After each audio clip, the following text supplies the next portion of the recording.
নবীর নামে একটা চ্যাপ্টার বা সূরা ডেডিকেট করা হয়েছে, 12 নম্বর সূরা, সূরাতুল ইউসুফ। তো আমি প্ল্যান করেছি যে কিছু রিফ্লেকশন বা কিছু কি লেসন শেয়ার করব। আমি আমার বইতে 35 থেকে 40টা লেসন শেয়ার করেছি। তো আজকের এই সংক্ষিপ্ত সময়ে সেটা হবে না, আমি হয়তো 7 থেকে 10টা লেসন শেয়ার করতে পারবো এখানে, যদি আপনারা আমাকে অ্যালাউ করেন আর কি, ইনশাআল্লাহ বিইذনিল্লাহ। তো 7টা আমি লেসন শেয়ার করবো ইনশাআল্লাহ বিইذনিল্লাহ। প্রথম কথা হচ্ছে যে আয়াতটা দিয়ে শুরু করেছি, আল্লাহ তাআলা বলছেন নাহনু নাকুসু আলাইকা আহসানাল কসসি বিমা আওহাইনা ইলাইকা হাযাল কুরআন ওয়া ইন কুনতা মিন ক্বাবলিহি লামিনাল গাফিলিন। নবী হে, আমি কোরআন থেকে ওহির মাধ্যমে, ওহি হচ্ছে সিক্রেট মেসেজ, এই সিক্রেট মেসেজের মাধ্যমে আপনাকে সবচাইতে শ্রেষ্ঠতম একটা গল্প শোনাচ্ছি। সূরা ইউসুফ হচ্ছে কোরআনের সবচাইতে শ্রেষ্ঠতম গল্প। এই পৃথিবীতে যত গল্প হতে পারে, আপনারা রবীন্দ্রনাথ পড়েছেন, আপনারা বঙ্কিমচন্দ্র চট্টোপাধ্যায় পড়েছেন, আপনারা কেউ শেক্সপিয়র পড়েছেন, আপনারা গোটা বিশ্বের বড় বড় সাহিত্যিকদের বই পড়েছেন। যত সাহিত্য হতে পারে, যত স্টোরি হতে পারে, যত গল্প হতে পারে, এমনকি কোরআনের অন্যান্য গল্পগুলোর চেয়েও এটা শ্রেষ্ঠ, অনন্য, অনবদ্য, আনপ্যারালাল। একটা গল্প যে কত নান্দনিক হতে পারে, একটা গল্প কত জীবন্ত হয়ে মানুষের চোখে ধরা পড়তে পারে, সেটা আল্লাহ তাআলা শব্দের, আরবি শব্দের বুননে, ভাষার প্রাঞ্জলতা এই সূরাতে ফুটিয়ে তুলেছেন। এত সুন্দর একটা গল্প। তো আল্লাহ তাআলা বলছেন আহসানুল কাসাস, মানে সবচাইতে শ্রেষ্ঠ গল্প নবী হে আপনাকে শোনাচ্ছি। গল্পকে আরবিতে বলে কিসসা, এর প্লুরাল হচ্ছে কসস। তো কিসসা বললেই মনে করবেন না যে এটা খারাপ জিনিস। অনেকে বলে আরে উনি তো কোরআন হাদিস দিয়ে কিছু বলে না, খালি কিচ্ছা বলে। কিসসা কিন্তু কোরআনে এসেছে, অনেক নবীর কসস কোরআনে এসেছে। তো সেটা যদি কোরআন থেকে কিচ্ছা হয় বা ঘটনা হয়, স্টোরি টেলিং হয়, দ্যাটস গুড, অ্যাপ্রিসিয়েটেড, রেকমেন্ডেড। তো আল্লাহ গল্প কেন বললেন কোরআনে, এবং শ্রেষ্ঠ গল্প পরে আল্লাহ তাআলা স্টেটমেন্ট দিলেন আহসানাল কাসাস, সবচেয়ে শ্রেষ্ঠ গল্প ইউসুফের গল্প। কারণ কি? কারণ গল্প মানুষকে আকৃষ্ট করে। গল্প মানুষকে কি করে? আকৃষ্ট করে। অনেক সময় দেখা যায় যে আমরা যখন তাত্ত্বিক কথা বলি, মানুষ হাই তোলে, কেউ এদিক সেদিক তাকায়, একটা ঝিমুনি ঝিমুনি ভাব। কিন্তু যখন ঘটনা বলি, একটা গল্প যখন শুরু করি, তখন একেবারে নড়ে চড়ে বসে সবাই, মানে কি হইলো দেখি, শেষ পর্যন্ত কোথায় যে ঠেকে। তো এই জন্য আল্লাহ তাআলা মাঝে মাঝে আমাদেরকে গল্প শুনিয়েছেন। ইহুদিদের কাছ থেকে, মদিনা ইহুদিদের কাছ থেকে একটা প্রশ্ন শিখে আসছিল কুরাইশরা। ওই প্রশ্নটা রাসূল সাল্লাল্লাহু আলাইহি ওয়াসাল্লাম করেছিল যে বনি ইসরাইলের, হে মুহাম্মদ, বনি ইসরাইলের লোকেরা তো থাকতো কানাআনে, মানে প্যালেস্টাইনে, তো বনি ইসরাইল মিশরে আসলো কিভাবে? তুমি যদি সত্য নবী হও বলো।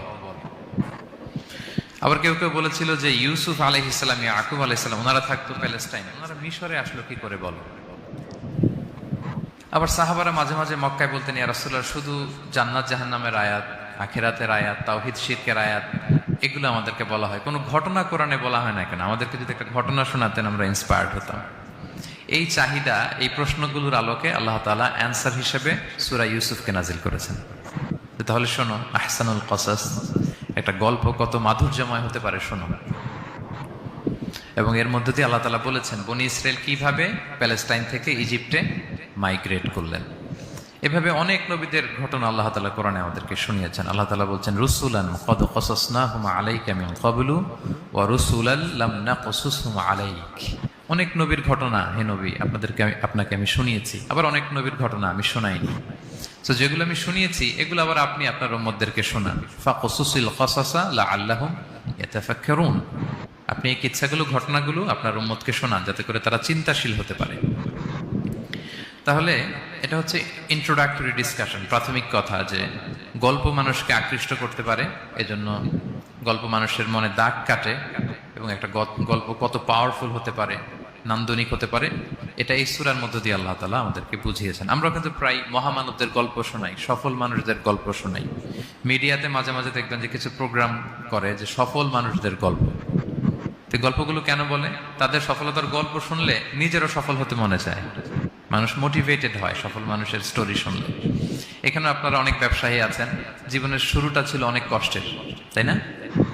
একটা সময় পাড়ি দিয়ে এখন very big business magnate in Kuala Lumpur, মাশাআল্লাহ, অনেক বড় ব্যবসায়ী। তা আপনার হিস্ট্রিটা যদি আমাদের সাথে শেয়ার করেন, গল্পটা যদি বলেন, তখন আমরা অনুপ্রাণিত হব। এজন্য আল্লাহ তাআলা কোরআনে আমাদেরকে গল্প শোনান। তো এই সূরা থেকে আমরা কি কি শিখি? প্রথম যে লেসনটা আমরা শিখি সেটা হচ্ছে, যেহেতু আমি একেবারে ক্রিম লেসনগুলো আপনাদের সামনে আনবো, পুরো সূরাটা কভার করা তো সম্ভব হবে না। প্রথম লেসন হচ্ছে সূরাত ইউসুফ থেকে, যে স্বপ্ন কারোর সাথে শেয়ার করতে নেই। স্বপ্ন যেটা মানুষ ঘুমিয়ে ঘুমিয়ে দেখে, এটাও স্বপ্ন। আবার আরেকটা আছে যেটা মানুষকে ঘুমাতে দেয় না, ওইটাও স্বপ্ন। স্বপ্ন যেটা মানুষ ঘুমায় দেখে, এটাও স্বপ্ন। আবার যেটা পাবার আকাঙ্ক্ষা মানুষকে ঘুমাতে দেয় না, ওইটাও কি স্বপ্ন। ওটার ভিশন বলে। এই দুইটার একটাও কারোর সাথে শেয়ার করতে নেই। ঘুমের স্বপ্নও শেয়ার করবেন না, আর আপনার যে লং ভিশন ওইটাও শেয়ার করবেন না কারোর সাথে। এটা হচ্ছে প্রথম লেসন, স্বপ্ন শেয়ার করতে নেই। ছোট্ট ইউসুফ আলাইহিসসালাম স্বপ্ন দেখলেন 11টা তারা, চাঁদ, সূর্য ওনাকে সেজদা করতেছে। এই স্বপ্ন দেখি তার বাবার সাথে শেয়ার করলেন, ইয়াকুব আলাইহিসসালামের সাথে। ইয়াকুব আলাইহিসসালাম বললেন, লা তাকুসুস রুইয়াকা আলা ইখওয়াতিকা ফায়াকিদু লাকা কাইদা। ইউসুফ, তুমি আমাকে বলেছো ভালো, কিন্তু তোমার ভাইদের বলতে যেও না আবার, তাহলে তারা তোমার প্রতি কি করবে? জেলাসি করবে, ষড়যন্ত্র করবে। আর নি'মাতু মাহসুদা, এটা পৃথিবীর চিরাচরিত নিয়ম। আপনি যদি কোনো ব্লেসিংস পান আল্লাহর পক্ষ থেকে, অন্যদের চেয়ে আপনি একটু ডিফারেন্ট হন, আপনার অনেক কিছু থাকে, এটা সবার ভালো লাগবে না। আপনার ভালো জিনিস সবার ভালো লাগবে না। আপনার এই ভালো জিনিসের কারণে অনেকে আপনাকে ঘৃণা করবে। সো স্পেশালি যদি কোনো ভালো স্বপ্ন দেখেন, এট দ্য সেম টাইম খারাপ স্বপ্ন যদি দেখেন, এটা আপনি শেয়ার করবেন না কারোর সাথে।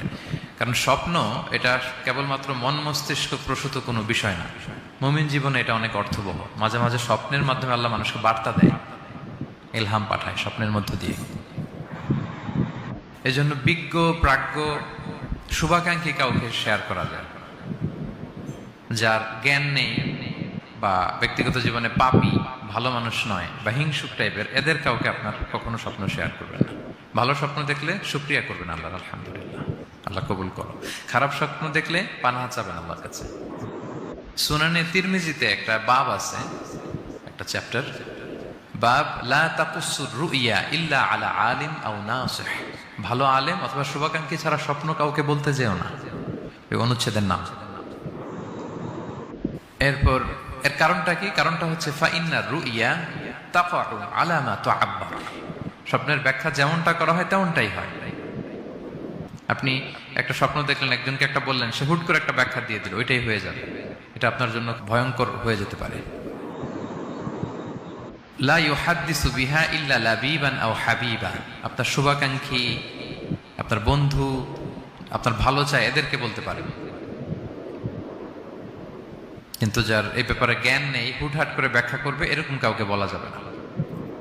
কারণ যেমন ব্যাখ্যা করা হবে তেমনটা হবে।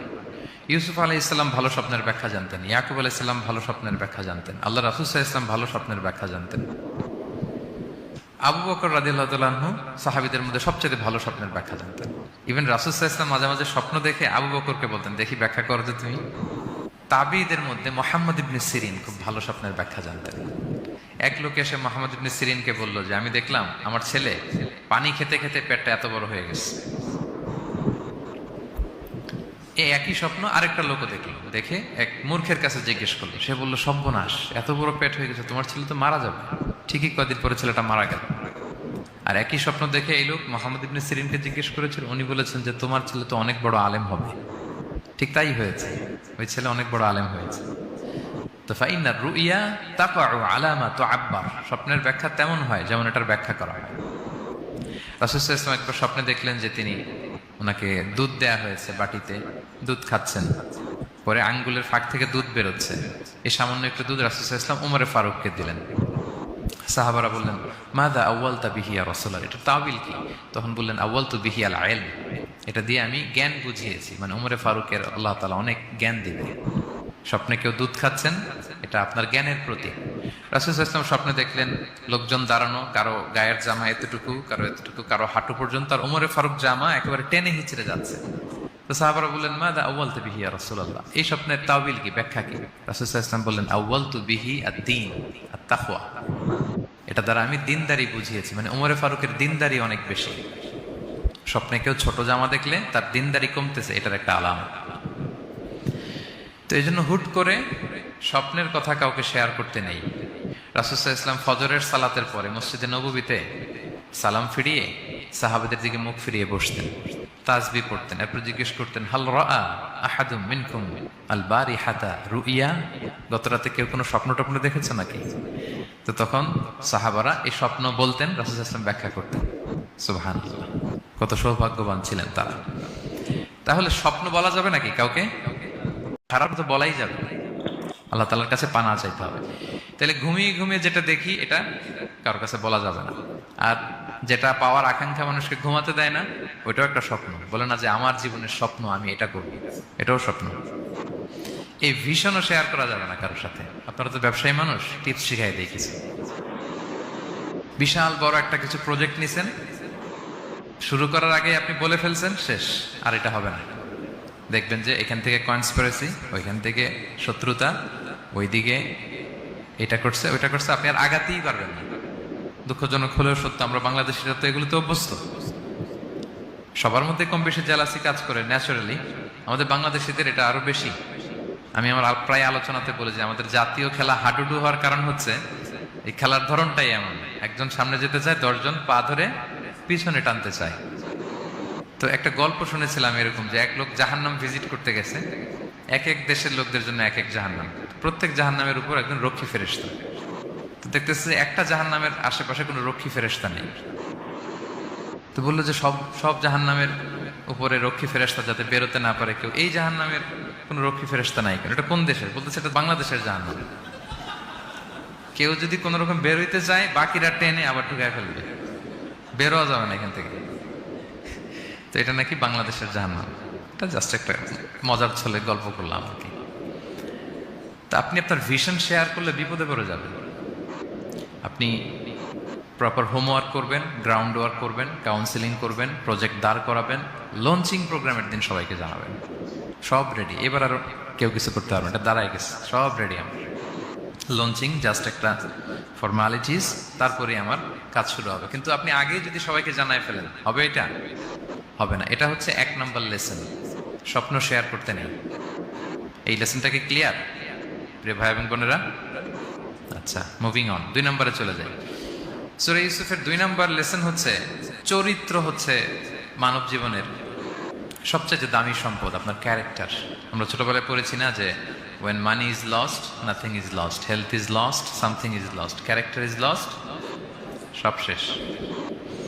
এটা অনেক দামি সম্পদ। সো এই মোরাল স্ট্যান্ডার্ড বা আপনার এথিক্স, এটাতে কোনো কম্প্রোমাইজ করা যাবে না। চরিত্র শেষ তো সব শেষ। বিশেষ করে যুবক ভাইয়েরা, আপনারা অনেক যুবক আছেন এখানে দেখতে পাচ্ছি। এই চারিত্রিক উন্নত চরিত্র, এটা আল্লাহ তাআলার কাছে অত্যন্ত প্রিয়। এবং যারা চরিত্র হেফাজত করতে চায়, যে যুবক, আল্লাহ তাআলা তাদেরকে সাহায্য করা নিজের জন্য অবধারিত করেছেন, তাকে হেল্প করা, যে নিজের চরিত্র বাঁচাতে চায়। রাসূল সাল্লাল্লাহু আলাইহি ওয়াসাল্লাম বলেছেন সালাসাতুন হাক্কুন আলাল্লাহি আউনুহুম, 3 শ্রেণীর ব্যক্তিকে সাহায্য করা আল্লাহ নিজের উপর আবশ্যক করেছেন।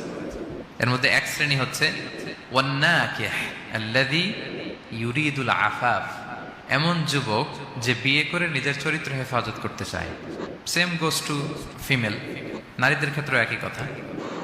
প্রত্যেকের ক্ষেত্রে, যুবক যুবতী প্রত্যেকের জন্যই তার চরিত্রটা তার জীবনের সবচাইতে দামি সম্পদ। এবং এটা হেফাজতের একমাত্র মাধ্যম হচ্ছে বিয়ে। বিয়ে হচ্ছে আমাদের চরিত্র হেফাজতের রক্ষা কবচ। এবং রাসূল সাল্লাল্লাহু আলাইহি ওয়াসাল্লাম যুবক যুবতীদেরকে উদ্দেশ্য করে বলেছেন যে ইয়া মা'আশারা শাবাব, হে যুবক যুবতীরা, মান ইসতাতা মিনকুমুল বাআতা ফালিয়াতাসাওয়াজ, তোমাদের যাদের সক্ষমতা আছে তোমরা বিয়ে করে ফেলো। টাইমলি ম্যারেজ আমরা সবসময় বলি, সময় মতো করতে হবে। ফাইন্নাহু আগাদ্দু লিল বাসার, বিয়ে করলে দৃষ্টি সংযত হয়।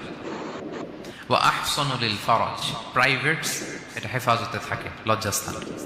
ওমান লাম ইয়াস্তাতি', যদি কারো সক্ষমতা না থাকে, ফাআলাইহি বিসসাওম, সে যেন রোজা পালন করে। ফাইন্নাহু লাহু বিজা, এটা তার জন্য ঢাল স্বরূপ। তাহলে অন টাইমে ম্যারেজের কথা রাসূল সাল্লাল্লাহু আলাইহি ওয়াসাল্লাম আমাদেরকে বলেছেন। এবং এই যৌবন এটা কিন্তু একটা হিউজ এনার্জি। ইয়স, আপনাদের নামও তো দিয়েছেন কি Bangladeshi young business community Malaysia presents. তো আপনারা হচ্ছেন সবাই এখানে যুবক, তাগড়া যুবক। এই যৌবন, 5টা প্রশ্নের উত্তর না দিয়ে কিয়ামতের ময়দানে মানুষ পা নাড়াতে পারবে না। এর মধ্যে একটা প্রশ্ন হচ্ছে তোমার জীবনের যে মাহেন্দ্রক্ষণ যৌবন, এটা তুমি কিভাবে কাজে লাগিয়েছো, তোমার ইয়ুথ, এটার ব্যাপারে আপনি জিজ্ঞাসিত হবেন। সো এই যৌবনটা এটা আমাদের কাছে আমানত, এজন্য রাসূল সাল্লাল্লাহু আলাইহি ওয়াসাল্লাম অসংলগ্ন দৃষ্টিপাত করতে আমাদেরকে নিষেধ করেছেন, দৃষ্টি যাতে আমরা হেফাজত করি। এবং তিনি বলেছেন, দুইটা অঙ্গের গ্যারান্টি যদি আমাকে কেউ দেয় যে এই দুই অঙ্গের পাপ কেউ করবে না, আমি নবী তাকে জান্নাতের গ্যারান্টি দেই। মাইয়াদমান লি মা বাইনা লিহিয়াইহি ও মা বাইনা রিজলাইহি আদমান লাহুল জান্নাহ। দুই অঙ্গ কোনটা? দুই চোয়ালের মাঝখানে যেটা থাকে মানে জিহ্বা, আর হচ্ছে দুই পায়ের মাঝখানে যেটা থাকে মানুষের প্রাইভেট। এই দুই অর্গান, দুই অঙ্গের পাপ যদি কেউ করবে না বলে আমি নবীকে গ্যারান্টি দেয়, আমি নবী তাকে জান্নাতের গ্যারান্টি দেই। এই দুই অঙ্গ দিয়ে বেশি পাপ হয় মানুষের, খেয়াল করে দেখবেন বেশি পাপ হয়। তো এই জন্য ইসলাম বিবাহ বহির্ভূত সকল সম্পর্ককে হারাম করেছে, বিয়েকে হালাল করেছে। বিয়ের মধ্যে প্রশান্তি আছে, প্রাপ্তি আছে, দায়িত্বশীলতা আছে। অনেকে বলে যে আমি লিভ টুগেদার করবো, এখানে ইসলামের এত সমস্যা কেন? আমি আমার সূরা নূরের একটা লাইভ সিরিজ করতেছি, ওখানে বিস্তারিত বলেছি যে এখানে অনেক সমস্যা আছে। আপনি প্রাণ নষ্ট করলেন, এই অধিকার কি আমার আছে? নাই। কারো প্রাণ হরণের অধিকার তো আমার নেই। আরে বাচ্চাটা যদি জীবিত থাকে, এবার তার লাইফটা দেখেন কিরকম, কত হ্যাসেল। তার কোনো হিস্ট্রি নাই, তার হিস্ট্রি ইজ মিসিং। তার বাবা নাই, তার মা নাই। আমাদের প্রত্যেকের বাবা মা আছে, আমাদের একটা জেনেটিক্যাল ইনহেরিটেন্স আছে। আমার 14 পুরুষের জেনেটিক্যাল অ্যাট্রিবিউটস নিয়ে আমি বড় হয়েছি, তো আমার হিস্ট্রি আছে, তার হিস্ট্রি মিসিং। আর ইসলাম লিনিয়েজ মানে বংশকে প্রিজার্ভ করাকে খুব গুরুত্ব দেয়, এটা জরুরি। আমি একটা মেয়েকে বিয়ে করবো, ওর বাবাকে দাদাকে না জানলে আমি কিভাবে বুঝবো যে তার হিস্ট্রি কি? একটা ছেলেকে কেউ বিয়ে করবে, তার বাপ দাদা 14 পুরুষ হিস্ট্রি না জানলে, তার গ্রাম নাই, তার নাম নাই, তার পরিচয় নাই। তো এই জন্য ব্যাপারটা যত সহজে আমরা বলি যে লিভ টুগেদার করলে অন্যের সমস্যা কি? মিউচুয়াল কনসেন্ট তো আছে, পারস্পরিক সম্মতির ভিত্তিতে রিলেশন হলে সমস্যা কোথায়? এইখানে সমস্যা। লিনিয়েজ প্রিজার্ভ করা যায় না, তার রাইটস ভায়োলেট হয়। ছোট্ট ছেলে মেয়েরা তাদের মায়ের আদর পাবে, বাবার আদর পাবে, এটা তার অধিকার না? তো যে ছেলেটা ডাস্টবিনে পড়ে রইল, লেটসে কোনো অরফ্যান হাউস তাকে নিয়ে আসলো, এতিমখানা, তো সে কি বাবা মায়ের আদরটা পায়? এই ছোট্ট ছেলে নিজের জামা নিজে ধোয়, নিজের কাপড় চোপড় নিজে গুছায়, তার বাবা নাই, মা নাই। সে বাইরে বেরোলে দেখে অন্যান্য বাচ্চাদেরকে মা বাবা কত আদর করে, তার হিস্ট্রি সে জানে না। কত বড় অপরাধ আপনি করছেন দেখছেন? এজন্য বিবাহ বহির্ভূত সকল সম্পর্ককে ইসলাম হারাম ঘোষণা করে। বিয়েকে ইসলাম বৈধ করেছে। প্রশান্তি আছে, দায়িত্বশীলতা আছে, সামাজিকতা আছে, সভ্যতা বিনির্মাণের একটা স্ট্রাকচার্ড সিস্টেম আছে। এজন্য বিয়ে বহির্ভূত সম্পর্ক হারাম। আপনারা জানেন যে সুন্দরী জুলাইখা ইউসুফ আলাইহিসসালামকে পাপের প্রস্তাব দিয়েছিল, নিষিদ্ধ প্রেমের প্রস্তাব দিয়েছিল। 7টা দরজা বন্ধ করে, ওয়াগাল্লাকাতিল আবওয়াবা ওয়া ক্বালাত হাইতা লাক, 7 দরজা লক করে বলেছিল এসো। আর তখন ইউসুফ আলাইহিস সালাম যে শব্দটা উচ্চারণ করেছিলেন, এটা গোটা বিশ্বের যুবকদের জন্য একটা মহৌষধ। তিনি বলেছিলেন মাআযাল্লাহ, যেটা আমরা বলে অভ্যস্ত, আমরা বলি নাউযু বিল্লাহ, সেম থিং, একই জিনিস। আল্লাহ আমি তোমার কাছে পানাহ চাই। এরকম ইনবক্সে যদি প্রস্তাব আসে, এরকম মেসেজ যদি আসে, পাপের কোনো হাতছানি যদি আসে, আমরা সাথে সাথে কি বলবো? মাআযাল্লাহ। কি বলবো? মাআযাল্লাহ, আল্লাহ এই পাপ থেকে আমি বাঁচতে চাই, আল্লাহ আমি পানাহ চাই। এবং পরে ইউসুফ আলাইহিস সালামকে সে বলেছিল তুমি যদি মেনে না নাও তোমাকে জেলে বন্দী করা হবে, জেলেই পাঠানো হবে। তিনি বলেছিলেন ক্বালা রাব্বিস সিজনু আহাব্বু ইলাইয়া মিম্মা ইয়াদউনানি ইলাইহি, আল্লাহ যে পাপের দিকে তারা আমায় ডাকে তার চেয়ে জেলখানা আমার জন্য ভালো। তিনি কারাবরণ করেছিলেন, চরিত্র হেফাজতের জন্য কারাবরণ করেছিলেন। তো এই যে বিশুদ্ধ চিত্ত, এই যে চারিত্রিক দৃঢ়তার আর্কিটাইপ, এই ইউসুফ আলাইহিস সালামের এই গল্প গোটা বিশ্বের সকল নওজওয়ানদের জন্য এটা প্রেরণার বাতিক হবে। এটা আমাদের জন্য lesson, he is our icon. তো 2 নম্বর পয়েন্টটা ছিল চরিত্র আমাদের জীবনের সবচাইতে দামি সম্পদ। প্রিয় ভাই এবং বোনেরা, আমরা সব ছাড়লেও আমাদের চরিত্রের জন্য আমরা নষ্ট না করি। এই পয়েন্টটা ক্লিয়ার সবার কাছে? আচ্ছা, মুভিং অন। 3 নম্বর পয়েন্টস হচ্ছে যারা জীবনে সফল হয়, সফল লোকেরা, তারা কখনো কোনো অজুহাত দেয় না বা অজুহাত খোঁজে না। সফল লোকেরা দেখবেন যে এক্সকিউজ দেয় না। এক্সকিউজ আমাদের, এইটা নাই, এটা হয় নাই, ওইটা হয় নাই, আমার ক্যাপিটাল নাই এজন্য ব্যবসা করতে পারি না, আমার মামা খালু নাই এজন্য চাকরি হয় না, দেশে এই সমস্যা এজন্য আমি দাঁড়াতে পারি না। এগুলো কাদের কথা বলেন তো? ব্যর্থদের কথা। যারা সাকসেসফুল ইন দেয়ার ক্যারিয়ার, জীবনে যারা সফল, এরা কখনো কি দেয় না? এক্সকিউজ দেয় না, অজুহাত দেয় না। They create their own path, they create their own space. তারা তাদের নিজেদের রাস্তা গড়ে নেয়। রাস্তা আপনাকে কেউ করে দিয়ে যাবে না, আপনার রাস্তাটা আপনাকে করতে হবে। তো এই যে অজুহাত দেয় না, সামনে শুধু আগায়, ইউসুফ আলাইহিসসালাম এক্ষেত্রে আমাদের জন্য আদর্শ।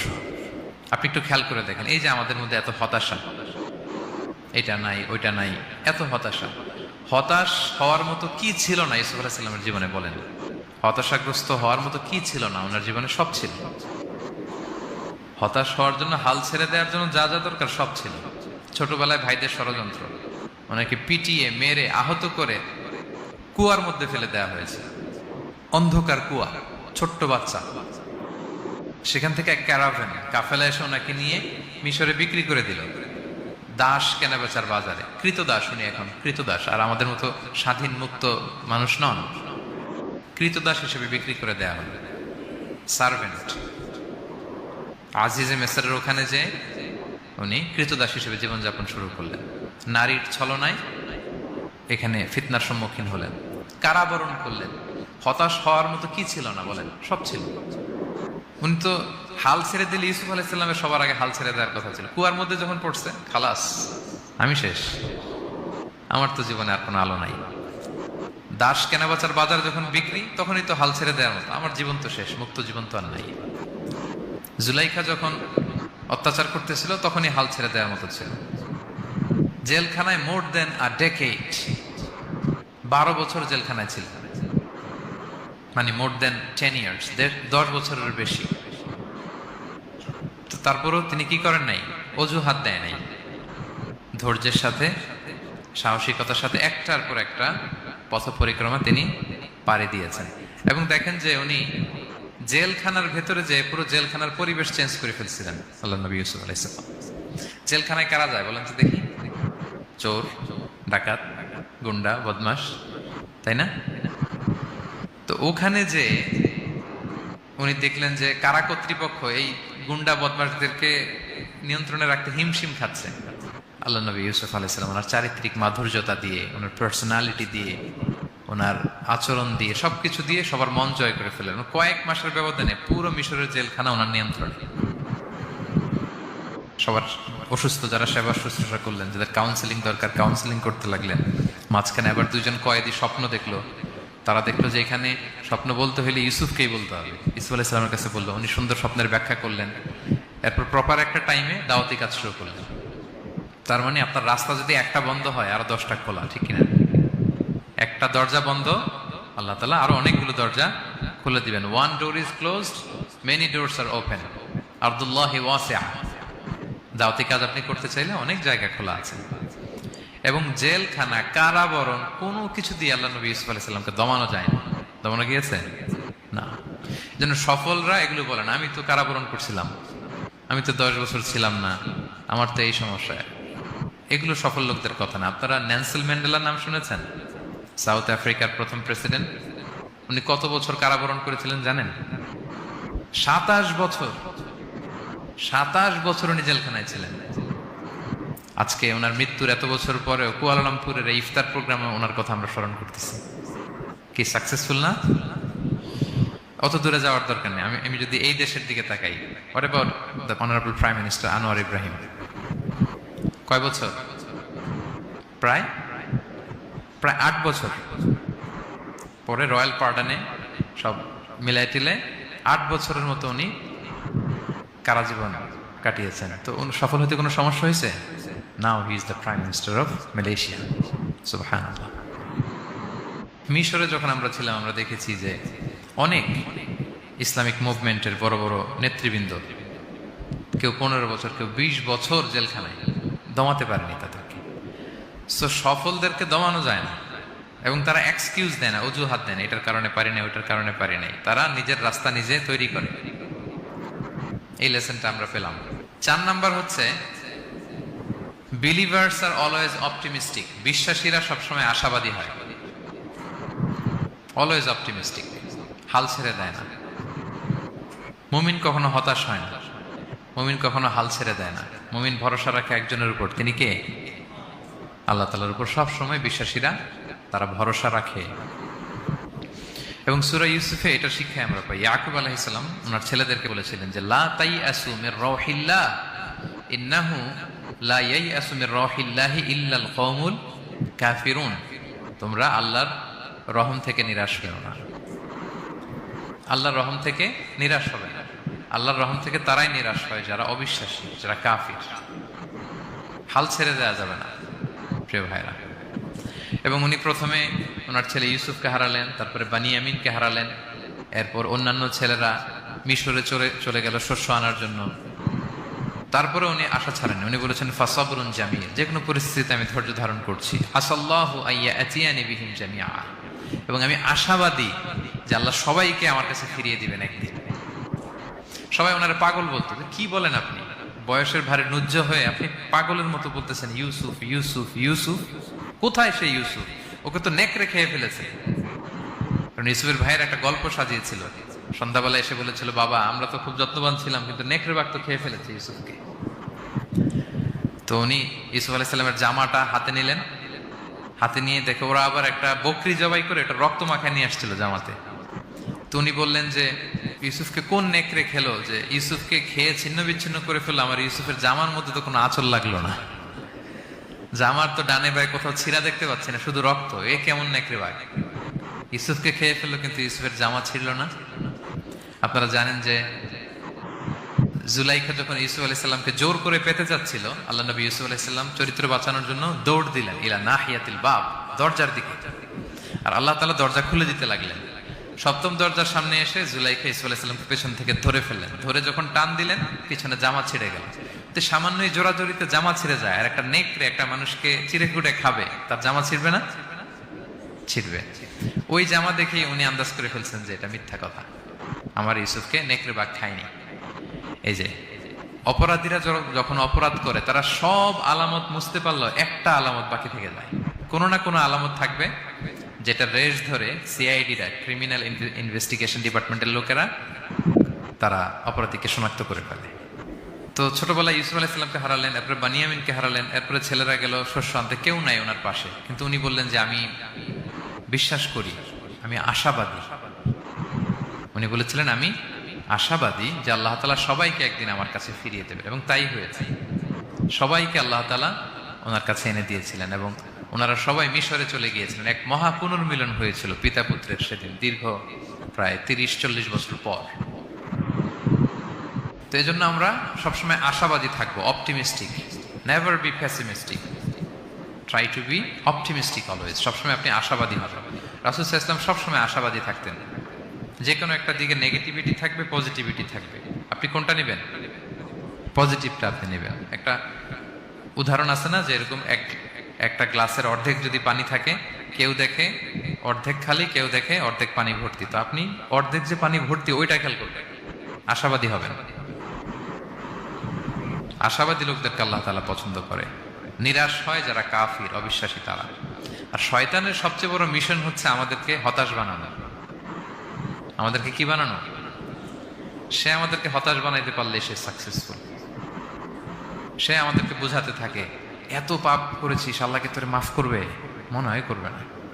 এত পাপ হয়ে গেছে, এত অন্যায় হয়ে গেছে, মনে হয় আল্লাহ আর পাপ মাফ করবে না। যা হয়েছে হয়েছে, আরেকটু কর, আরেকটু এনজয় করতে থাকে, আরেকটু গা ভাসায় দে পাপের সাগরে। এরকম আপনারে প্রভোগ করতে থাকে সে।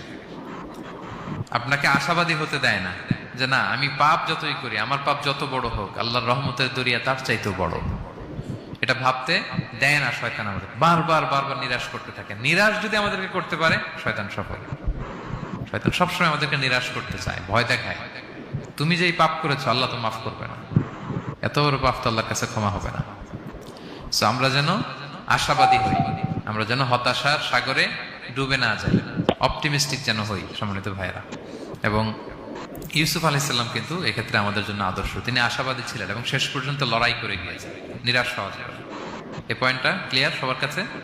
5 নাম্বার লেসন হচ্ছে, আপনি যদি বড় কোনো কাজ করতে চান, আপনার বড় প্ল্যান লাগবে, যেটাকে আমরা মাস্টার প্ল্যান বলি। বড় কিছু করতে হলে মাস্টার প্ল্যান লাগে, এবং আপনার প্রপার ম্যানেজমেন্ট লাগবে। প্ল্যানিং ছাড়া পৃথিবীতে কিছু হয় না। প্ল্যানিং যে কোনো কাজে, যে কোনো ক্যারিয়ারে, যে কোনো প্রফেশনে প্ল্যানিং ছাড়া বড় কোনো কিছু হয় না। আপনি প্ল্যানিং করেন, হার্ড ওয়ার্কিং করেন, সফলতা আপনাতেই এসে ধরা দেবে। এটা পৃথিবীর সুন্নাত। আপনি কাজ করবেন না, প্রচেষ্টা করবেন না, আল্লাহর উপর ভরসা করে রাখবেন, আল্লাহ আপনার বাঁচাবে? বলেন, চেষ্টা করতে হবে। তাওয়াক্কুলের মেকানিজমটা এরকম, আপনি আপনার সর্বোচ্চটুকুন চেষ্টা করবেন, সর্বোচ্চ চেষ্টা করে এরপরে কার উপর ভরসা করবেন? আল্লাহ তাআলার উপর। আপনারা কি জানেন বিষ্ণু ইসলাম যেদিন হিজরত করেছিলেন ওই দিন বিশ্বনবী মানে কতভাবে নিজেকে আড়াল রাখার চেষ্টা করেছিলেন। বিষ্ণু ইসলাম মাস্ক পরতেন না, কখনো মুখ খোলা থাকতো। ওই দিন মাস্ক করেছিলেন, মানে কাপড় দিয়ে মুখটা ঢেকে। আল্লাহ যখন বললেন আজ রাতে হিজরত হবে, রাসূল সাল্লাল্লাহু আলাইহি ওয়াসাল্লাম দুপুরবেলা বেরোলেন আবু বকরকে জানানোর জন্য। তিনি দুপুরবেলাও কখনো বেরোতেন না। ওয়াক্তাল কাইলুলা, এটা রাসূল সাল্লাল্লাহু আলাইহি ওয়াসাল্লামের বিশ্রামের সময় ছিল। বা'দা যাহিরা, জোহরের পরে বিশ্রাম নিতেন। প্রচন্ড গরম, আরব দেশের লোকেরা বেরোতো না তখন, রাসূল সাল্লাল্লাহু আলাইহি ওয়াসাল্লাম বেরোতেন না। ওই দিন তিনি ওই টাইমে বেরোলেন যাতে কেউ না দেখে, নাম্বার 1। নাম্বার 2, উনি সবসময় খোলা মুখে বেরোন, ওই দিন তিনি মুখ ঢেকে বেরোলেন যাতে দূর থেকে কেউ দেখলেও একটা গ্ল্যান্সের টের না পায় এটা মুহাম্মদ। আচ্ছা, নাম্বার 3, আবু বকর রাদিয়াল্লাহু তাআলার কাছে যেয়ে বলেন, আবু বকর যারা ঘরে আছে একটু বের করো, খুব কনফিডেন্সিয়াল একটা কথা। আবু বকর বললেন, ইয়া রাসূলুল্লাহ, এটা তো আপনার পরিবার, মানে বিয়ে হয়ে গেছে অলরেডি আয়েশা রাদিয়াল্লাহু তাআলার সাথে, এখনো সংসার হয়নি, তো আপনার পরিবার, তারপর আসমা, এরা বলছে আচ্ছা তাহলে ঠিক আছে। আবু বকর বললেন, ইয়া রাসূলুল্লাহ বলেন। আল্লাহ রাসূল বললেন, আল্লাইলা, সংক্ষেপে, মেসেজ কিন্তু সংক্ষেপে দিতে হয়। বললেন আল্লাইলা, আজ রাতে। তখন বললেন যে রাসূল আমি কি সাথে থাকবো? হ্যাঁ, সাথে থাকবে তুমি। তো আগে ইঙ্গিত পেয়ে অনেক আগেই একটা উটকে আবু বকর রাদিয়াল্লাহু তাআলা ঘাস খাওয়াচ্ছিলেন, পানি খাওয়াচ্ছিলেন, নাদুস নুদুস করছিলেন। তো ওই রাতেই বের হয়ে গেলেন। এবার আবু বকর রাদিয়াল্লাহু তাআলা কতটুকু প্ল্যান করলেন দেখেন। উনি ওনার ছেলে আব্দুল্লাহকে বললেন, তুমি মক্কার বাজারে, আমরা যে মিসিং, আমরা যে নাই, আজকে রাতে তো আমাদেরকে হত্যা করতে আসবে, কে কি বলতেছে এসে এই গারে সাউরে তুমি এসে বলে যাবা। এটা হচ্ছে আবু বকর রাদিয়াল্লাহু আনহুর প্ল্যানিং। এই যে প্ল্যানিং যে কত দরকার, বড় কাজের জন্য যে প্ল্যানিং লাগে। রাসূল সাল্লাল্লাহু আলাইহি ওয়াসাল্লাম প্ল্যান করছে কিভাবে? দুপুরে বেরোইছেন, মুখ ঢেকে বেরোইছেন, সবার সামনে বলতে চাচ্ছেন না, শর্ট ওয়ার্ড দিয়ে বলে ফেলতেছেন। আবু বকর রাদিয়াল্লাহু তাআলা আনহুর প্ল্যানিং হচ্ছে 2 মাস ঘাস খাওয়ালেন উটকে, ওট প্রস্তুত, অর্থ প্রস্তুত, এবং মদিনা, মক্কা থেকে মদিনায় সাওয়াহিলি রোড দিয়ে, অর্থাৎ সাগরের পাশ ঘেঁষে ক্যারাভেন যে রাস্তা ছিল ওই রাস্তায় না, লোকচক্ষুর অন্তরালে আরেক রাস্তায় আমাদেরকে পৌঁছায় দিতে পারবে এরকম একজন গাইড তিনি ভাড়া করে রাখলেন। ছোট্ট ছেলে আব্দুল্লাহকে বলেন, আব্দুল্লাহ আমরা যখন গারে সাউরে 3 দিন থাকবো, তুমি সকালবেলা মদিনার মক্কার বাজারে ঘুরবা, কে কি বলে আমাদের ব্যাপারে, আবু বকর মুহাম্মদ নিয়ে কে কি বলে সে আমাদেরকে শোনাবা। তো ছোট্ট ছেলে আব্দুল্লাহ যখন এই তথ্য দিয়ে যাবে, আব্দুল্লাহর ফুটপ্রিন্ট থাকবে না, বের হয়ে মরুভূমি দিয়ে হেঁটে গারে সাউর, আবার হেঁটে, তো ফুটপ্রিন্ট কেউ ফলো করলে তো সোজা আল্লাহ রাসূল এবং আবু বকরের কাছে পৌঁছে যাবে। উনি প্ল্যান বিও করে রাখলেন যে আব্দুল্লাহ যখন আমাদেরকে ইনফরমেশন পৌঁছে চলে আসবে, তিনি আরেকজনকে ঠিক করে রাখলেন যে তুমি আমার ছাগলগুলো ওই রাস্তায় একটু চড়াবা, তখন ছাগলের ফুটপ্রিন্ট থাকবে, ছোট্ট আব্দুল্লাহর পায়ের যে ছাপ, ফুটপ্রিন্ট ওইটা আর থাকবে না। সুবহানাল্লাহ ওয়া বিহামদি, কি প্ল্যান! ঠিকই আব্দুল্লাহ যেত, ফুটপ্রিন্ট পড়তো, এরপর তার রাখাল এসে ছাগল চড়াতো ওখানে, ফলে এখন শুধু ছাগল হাঁটার দাগ, ছোট্ট বাচ্চার আর দাগ নেই। এভাবে ওনারা হিজরত করেছেন, এরপরে তাওয়াক্কুল করেছেন আল্লাহর উপর। আর আমরা বলি যা করে আল্লাহ, আল্লাহর উপর তাওয়াক্কুল করলাম, এরকম বলি না? যা হবে হবে, এটা তাওয়াক্কুল হয়েছে? আমরা টিপিক্যাল বাঙালি মুসলমানরা কি বলতাম? আমি আল্লাহর নবী, আমি কাফেরদের নাকের ডগার উপর দিয়ে যাব, দেখি কে ঠেকায়, কার শক্তি বেশি, কুরাইশদের শক্তি বেশি না আল্লাহর শক্তি বেশি, এরকম বলতাম না? যে আমি রাতের বেলায় কেন যাব, আমি দিনের বেলায় আবু জাহেলের নাকের ডগার উপর দিয়ে হেঁটে যাব, দেখি কার শক্তি বেশি, আমার আল্লাহ বড় নাকি আবু জাহেল বড়। এরকম সস্তা কিছু আবেগিক কথা আমরা বলতাম। কিন্তু বিষ্ণু ঈসা ইসলাম কিরকম প্ল্যানিং করেছেন দেখেন, ওনার রোলটা উনি প্লে করেছেন, এবং সব শেষে ভরসা করেছেন কার উপর? আল্লাহ তাআলার উপর। তাহলে প্ল্যানিং, বড় কাজ করতে হলে আপনাকে প্ল্যানিং লাগবে। উনি কি প্ল্যান করলেন শোনেন। উনি যখন জেলখানায় ছিলেন, রাজা একটা স্বপ্ন দেখলেন যে 7টা গাভী হৃষ্টপুষ্ট, তাদেরকে গিলে খেয়ে ফেলতেছে 7টা জীর্ণ শীর্ণ গাভী, আর 7টা সবুজ গমের শীষ, 7টা শুকনো গমের শীষ।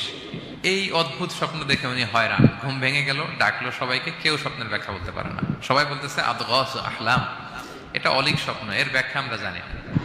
তখন একজন বলল, রাজার যে সাকিল মালিক, সে বলল, একজন আছে জেলখানায় আমার সাথে পরিচয় হয়েছিল, তার নাম ইউসুফ, ও পারবে। ইউসুফ আলাইহিসসালামকে বলা হলো, ইউসুফ আলাইহিসসালাম ব্যাখ্যা দিলেন, 15 বছরের মাস্টার প্ল্যান জানাই দিলেন রাজাকে। কয় বছরের? উনি বললেন যে প্রথম 7 বছর কি করবা, ক্বালা তাজরাউনা সাবআ সিনিনা দাআবা। প্রথম 7 বছর উনি বললেন যে একটা দুর্ভিক্ষ আসছে, ভয়ঙ্কর দুর্ভিক্ষ, ড্রট। এই দুর্ভিক্ষের কারণে গোটা বিশ্বে খাদ্য সংকট দেখা দিবে। নেক্সট 7 ইয়ার্স মিশরের সব জায়গায় কাল্টিভেটেড ল্যান্ড যেগুলো আছে চাষ করতে হবে ইচ্ছে মতো। এই 7 বছর চাষ করতে হবে, খেতে হবে কম, জমায় রাখতে হবে বেশি। এরপরের 7 বছরে কোনো বৃষ্টি হবে না, মারাত্মক দুর্ভিক্ষ, মাটি ফেটে চৌচির, পানি নাই কোথাও। ওই জমিয়ে রাখা প্রথম 7 বছরের খাবার দিয়ে পরের 7 বছর ওদেরকে ট্যাকেল দিতে হবে। এরপরে 7-7-14 শেষে 15তম বৎসরে প্রচন্ড বৃষ্টি হবে, সুজলা সুফলা, শস্য শ্যামলা হয়ে যাবে মিশরের অলি গলি সবকিছু। তাহলে প্ল্যান করলেন, মাস্টার প্ল্যান করলেন কয় বছরের? 15 বছর। রাজা শুনে তো অবাক, বলতেছে সর্বনাশ, এই লোক কোথায় ছিল? নিয়ে আসতে চাইলেন, উনি বললেন না, আমি বেরোবো না, আমাকে মিথ্যা অপবাদ দিয়ে কারাবরণ দেওয়া হয়েছিল, আগে ওটা সেটেল করেন। ওটা সেটেল করা হলো, গোটা মিশরবাসী জানলো, বিনা অপরাধে কারাবরণ। এরপর উনি বেরোয় আসলেন। সাথে সাথে রাজা বলল, আপনাকে আমি আমার একেবারে কাছের লোক, ব্যক্তিগত সহকারী বানাবো। উনি বললেন না, ইন্নী হাফিজুন আমিন, আমি হচ্ছি হাফিজ, যে কোনো জিনিস ভালো প্রিজার্ভ করতে পারি। এই যে আলনি আলা খাজাইনিল আরদ, আপনি আমাকে ফিনান্স মিনিস্টার বানান। তার মানে অনেক সময় নিজের ঢোল নিজের পেটাতে হয়। যখন দেখবেন যে না, আশেপাশে যেগুলো আছে এগুলো সব হচ্ছে বোকা শোকা, এরা দায়িত্ব নিলে শেষ করে ফেলবে, ওই ক্ষেত্রে নিজের ঢোল নিজে পেটানো জায়েজ। তো ইউসুফ আলাইহিস সালাম দেখলেন যে আমি যদি এটার রেসপন্সিবিলিটি নেই, তাহলে এই মাস্টার প্ল্যান আমি বাস্তবায়ন করতে পারবো। উনি বললেন, আমাকে ফিনান্স মিনিস্টার অফ ইজিপ্ট বানান, অর্থ মন্ত্রণালয়ের দায়িত্ব দেন। দেয়া হলো ওনাকে, এবং রাজাও দেরি করলেন না, মুহূর্তের মধ্যে ফিনান্স মিনিস্টার দায়িত্ব দিয়ে দিলেন। এটাকে বলে ম্যারিটোক্রেসি। ইংরেজিতে কি বলে? ম্যারিটোক্রেসি, মানে পদ দেয়া হবে মেরিটের ভিত্তিতে। সিঙ্গাপুরের 3টা বা 4টা ন্যাশনাল পলিসির মধ্যে একটা হচ্ছে ম্যারিটোক্রেসি। তারা এত আগায় যায় কেন? ছোট্ট সিঙ্গাপুর আগায় যাচ্ছে এত। তারা ওই জহুর বারু থেকে পানি নিয়ে ওইটারে প্রসেসিং করে ড্রিঙ্কিং ওয়াটার বানায়, আবার জহুর বারুর কাছে ড্রিঙ্কিং ওয়াটারের বোতল বিক্রি করে। কিন্তু পানি নিয়েছিল কোত্থেকে? জহুর বারু থেকে। জহুর বারু থেকে নিয়ে রিফাইন করে মিনারেল ওয়াটার এবং ড্রিঙ্কিং ওয়াটার 2 ধরনের বোতলজাত করে ওদের কাছে 3 ডবল দামে বিক্রি করে। This is called merit. আর সিঙ্গাপুরের রাষ্ট্রীয় পলিসির মধ্যে একটা হচ্ছে ম্যারিটোক্রেসি।